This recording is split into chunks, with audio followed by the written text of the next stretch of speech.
दुनिया से जुड़े मज़ेदार और रहस्यमय तथ्यों को जानने के लिए सब्सक्राइब कीजिए हमारे नए चैनल अद्भुत को, जिसका लिंक आपको नीचे डिस्क्रिप्शन और ऊपर कार्ड्स में मिल जाएगा। प्राचीन भारतीय इतिहास में ऐसे कई उदाहरण हैं जिन्हें जानकर हर भारतीय को गर्व महसूस होता है। प्राचीन समय में भारत में लिखे कई वैज्ञानिक ग्रंथों का उल्लेख इतिहास में मिलता है। हालांकि कभी कभी सही वैज्ञानिक सिद्धांत भी सदियों तक अपनाए नहीं जाते। उन्हें खोजने वाले वैज्ञानिक लंबे समय तक गुमनाम और उपेक्षित रहते हैं।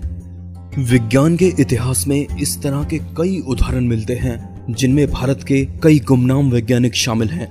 उन महान लोगों की रचनाओं को ना तो हम संभाल कर रख पाए और ना ही उन पर खुद शोध कर पाए, जो हमारी सबसे बड़ी बदकिस्मती है। ये सारी वैज्ञानिक रचनाएं उस समय भारत में खोजी गई थीं जिस समय आधी से ज्यादा दुनिया का चिंतन केवल खाना और पानी जुटाने तक सीमित था। हम ये नहीं कहते कि सभी खोजों का आधार भारत में पनपा था, लेकिन हजारों साल पहले ऐसे सिद्धांतों को रखने वाले वैज्ञानिकों को अनदेखा भी नहीं किया जा सकता। दोस्तों, आज के इस एपिसोड में हम प्राचीन भारत के 5 महान वैज्ञानिकों के बारे में जानेंगे जिनकी प्रतिभा की चमक समय के साथ धुंधली हो गई। आर्यभट्ट की गिनती भारत के महानतम खगोल वैज्ञानिकों में की जाती है। उन्होंने उस वक्त ब्रह्मांड के रहस्यों को दुनिया के सामने रखा जब दुनिया के कई देश ठीक से गिनना भी नहीं सीख पाए थे। आर्यभट्ट उस समय खगोल विज्ञान के प्रकांड पंडित थे। हालांकि दुनिया मानती है कि पृथ्वी और सूर्य के सही संबंधों के बारे में सबसे पहले बताने वाला इंसान निकोलस कोपरनिकस था, लेकिन आर्यभट्ट ने यह बात कोपरनिकस से हजारों साल पहले ही बता दी थी। आर्यभट्ट ने बताया कि पृथ्वी अपनी धुरी पर घूमते हुए सूर्य का चक्कर लगाती है और बाकी ग्रह भी सूर्य का चक्कर अपनी अलग अलग दूरी पर घूमते हुए लगाते हैं।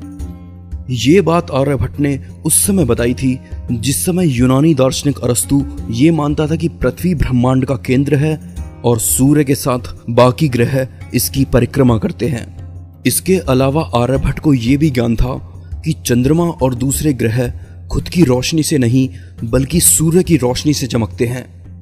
खगोल विज्ञान के इस प्रकांड पंडित ने पृथ्वी की परिधि का सही मान बताया था, जिसमें आज के हिसाब से बस 65 मील की अशुद्धि है। इतना ही नहीं, आर्यभट्ट ने तो पृथ्वी के घूमने के हिसाब से समय को अलग अलग भागों में भी बांटा है। इन्होंने सतयुग, त्रेता, द्वापर और कलयुग को समान माना है। इनके हिसाब से एक कल्प में 14 मनवंतर, एक मनवंतर में 72 महायुग, एक महायुग में 4 सतयुग, द्वापर, त्रेता और कलयुग होते हैं और एक महायुग में पृथ्वी 1,58,22,37,500 बार घूमती है। इन सभी नियमों से आर्यभट्ट की बुद्धिमत्ता का पता चलता है, लेकिन शून्य यानी जीरो की खोज ने इन्हें विज्ञान के इतिहास में अमर कर दिया। शून्य जिसके बिना गणित की कल्पना करना तक मुश्किल है। ऐसे महान वैज्ञानिक का भारतीय इतिहास हमेशा ऋणी रहेगा। महर्षि कणाद। भारतीय इतिहास में ऋषि कणाद को परमाणु शास्त्र का जनक माना जाता है। कणाद परमाणु की अवधारणा के पितामह माने जाते हैं। आधुनिक दौर में अणु विज्ञानी जॉन डाल्टन के भी हजारों साल पहले कणाद ने यह बताया था कि द्रव्य यानी मैटर के एटम्स होते हैं। कणाद लिखते हैं कि भौतिक जगत की उत्पत्ति सूक्ष्म अतिसूक्ष्म कण यानी परमाणुओं के संघनन से होती है। आसान भाषा में कहें तो किसी भी फिजिकल मैटर का जन्म छोटे छोटे परमाणुओं के मिलने से होता है। हालांकि वर्तमान में परमाणु सिद्धांत का जनक जॉन डाल्टन को माना जाता है, लेकिन उससे भी लगभग 900 साल पहले ऋषि कणाद ने वेदों में लिखे सूत्रों के आधार पर परमाणु सिद्धांत की खोज की थी। प्रसिद्ध इतिहासकार टी.एन. कोलेबोरक अपनी किताब में लिखते हैं कि एक समय ऐसा था जब अणुशास्त्र में आचार्य कणाद और दूसरे भारतीय वैज्ञानिक यूरोपीय वैज्ञानिकों की तुलना में ज्यादा आगे थे। आज से 2600 साल पहले ब्रह्मांड का विश्लेषण परमाणु विज्ञान की दृष्टि से सबसे पहले एक शास्त्र के रूप में सूत्रबद्ध ढंग से ऋषि कणाद ने अपने वैशेषिक दर्शन में लिखा है। जिसमें कुछ मामलों में महर्षि क्रांत के सिद्धांत आज के विज्ञान से भी आगे हैं। इसके अलावा महर्षि क्रांत ने न्यूटन से पहले गति के 3 नियम भी बताए थे। वे लिखते हैं कि वेग या मोशन 5 द्रव्यों या 5 तरह के मैटर पर निमित्त व विशेष कर्म के कारण उत्पन्न होता है और नियमित दिशा में क्रिया होने के कारण नष्ट हो जाता है। इस प्राचीन सूत्र से पता चलता है कि ऋषि क्रांत को गति के इन नियमों का ज्ञान न्यूटन के भी पहले से था। बौधायन। बौधायन भारत के प्राचीन गणितज्ञ और शुल्ब शास्त्र के रचयिता थे। ज्योमेट्री के विषय में प्रमाणिक मानते हुए सारे विश्व में यूक्लिडियन ज्योमेट्री ही पढ़ाई जाती है, मगर यहाँ ध्यान रखना चाहिए कि यूनानी यूक्लिडियन ज्योमेट्री से पहले ही भारत में कई गणितज्ञ ज्योमेट्री के महत्वपूर्ण नियमों की खोज कर चुके थे। उन गणितज्ञों में बौधायन का नाम सबसे ऊपर है। उस समय भारत में एलजेब्रा या ज्योमेट्री को शुल्ब शास्त्र कहा जाता था। हम सभी ने गणित में पाइथागोरस थ्योरम पढ़ी है, पर बहुत कम लोग जानते हैं कि वास्तव में इसकी खोज पाइथागोरस ने नहीं बल्कि हमारे वैदिक ऋषि बौधायन ने की थी। ऋषि बौधायन ने इस सूत्र की खोज पाइथागोरस से लगभग 250 साल पहले ही कर दी थी। बौधायन का सूत्र कुछ इस तरह से है। एक आयत का विकर्ण उतना ही क्षेत्र इकट्ठा बनाता है जितने की उसकी लंबाई और चौड़ाई अलग अलग बनाती हैं। यानी किसी रेक्टेंगल की डायगोनल लाइन से बना एरिया उसकी लंबाई और चौड़ाई द्वारा अलग अलग किए एरिया के योग के बराबर होता है। इस बात से साफ होता है कि इस प्रमेय की जानकारी भारतीय गणितज्ञों को पाइथागोरस से पहले से थी। भास्कराचार्य। भास्कराचार्य भास्कर द्वितीय प्राचीन भारत के एक प्रसिद्ध गणितज्ञ और ज्योतिषी हैं। इनके द्वारा रचित मुख्य ग्रंथ सिद्धांत शिरोमणि है, जिसमें लीलावती, बीजगणित, ग्रह गणित और गोलाध्याय नामक 4 भाग हैं। ये 4 भाग एरिथमेटिक, एलजेब्रा और ग्रहों की गति से संबंधित गणित पर आधारित हैं। आधुनिक युग में धरती की गुरुत्वाकर्षण शक्ति की खोज का श्रेय न्यूटन को जाता है, लेकिन बहुत कम लोग जानते हैं कि गुरुत्वाकर्षण का रहस्य न्यूटन से भी कई सदियों पहले भास्कराचार्य ने उजागर कर दिया था। न्यूटन के जन्म से 800 साल पहले ही भास्कराचार्य ने गुरुत्वाकर्षण के नियमों को जान लिया था और उन्होंने अपने ग्रंथ सिद्धांत शिरोमणि में इसका उल्लेख भी किया है।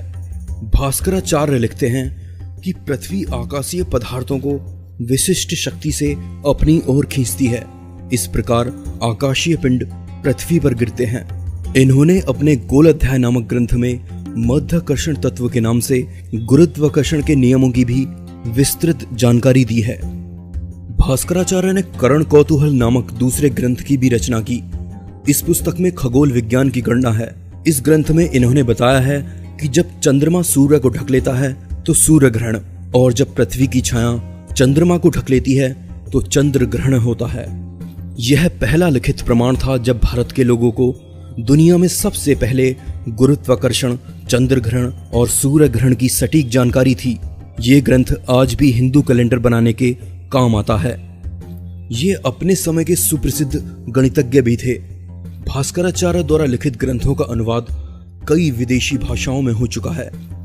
भास्कराचार्य एक ऐसे वैज्ञानिक थे जिनकी सोच अपने समय से सैकड़ों साल आगे थी। महर्षि सुश्रुत। सुश्रुत शल्य चिकित्सा यानी सर्जरी के आविष्कारक माने जाते हैं। 2600 साल पहले इन्होंने अपने समय के स्वास्थ्य वैज्ञानिकों के साथ प्रसव, मोतियाबिंद, कृत्रिम अंग लगाना, पथरी का इलाज और प्लास्टिक सर्जरी जैसी कई तरह की जटिल शल्य चिकित्सा के सिद्धांत प्रतिपादित किए थे।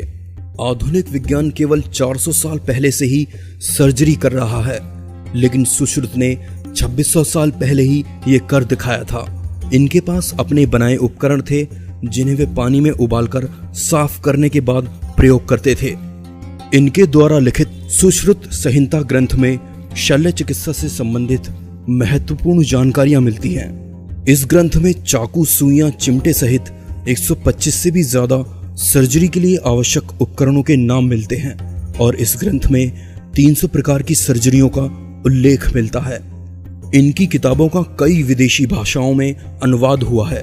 जिनका पूरे जगत ने भरपूर लाभ उठाया है। उनका ज्ञान रूस भी पहुंचा और अंग्रेज मात्र 200 साल पहले उनकी प्लास्टिक सर्जरी की तकनीक को अपने यहाँ ले गए और आगे विकसित किया। नागार्जुन नामक महान चिकित्सा शास्त्री ने सुश्रुत संहिता का संपादन कर उसे एक नया स्वरूप प्रदान किया था। यह ग्रंथ आज भी अनुसंधान का विषय है। इन्हीं सब खोजों के कारण महर्षि सुश्रुत को शल्य चिकित्सा का जनक माना जाता है।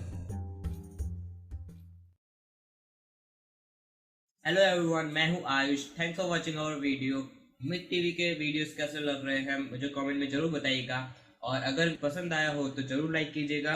मिथ टीवी की चैनल को जरूर सब्सक्राइब करेगा, जिससे आप हमारी नेक्स्ट वीडियो मिस ना कर पाए।